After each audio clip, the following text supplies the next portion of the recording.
All right, gang. So, singers, musicians, I need you to stop playing video games right now. Just stop it. Quit. You're done. Stop it.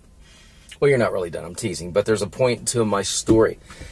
I have taught workshops all over the world. I've taught in Australia, United States, Europe, the Middle East, and in India. And one of my trips to Mumbai, India, where I was presenting at the All About Music conference, I had the privilege of sitting in and watching a workshop given by the world-renowned producer, Bob Ezrin. And I don't know exactly the details of the story. It's been a while, but Bob had told a story about this record company calling him and saying, hey, we want you to meet this young singer, songwriter.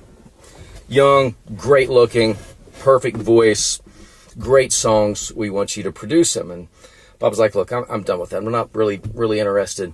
And they kept on him. He said, all right, well, I'll meet this guy for coffee. So they met at this coffee shop and they're talking. And I guess the artist had finished a demo like 6 months prior.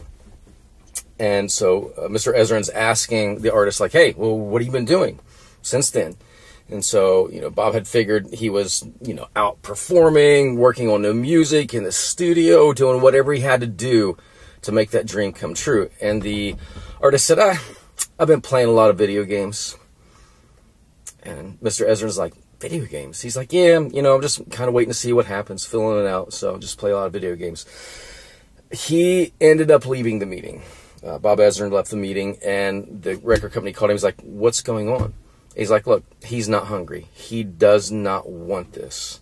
He's just not interested. And it made me realize, yes, you have to be hungry. You got to think about music and performing and doing this 24/7. And I know many of you have a job, but still you're a singer, you're a musician. That's who you are. That's how you label yourself. Even if you're working construction or a school teacher, remember that. So I had just released my most recent book at that time, Mind Over Music, which I wrote with Joe Vitale. You've probably seen him in the movie The Secret, and he's written dozens and dozens of books. So I walked up to Mr. Ezrin and I said, hey, I don't play video games. And I handed him that book to give it to him. And he smiled, and we got to talking. And I was like, hey, I'm Jamie Vendera. I've been on Mythbusters. And, I'm not seeking to be an artist, but I understand where you're coming from. If you want something, you got to focus on just that. Put all your heart and soul into it. Don't play video games. Don't find distractions to pull you away from your dream. So get busy, singers.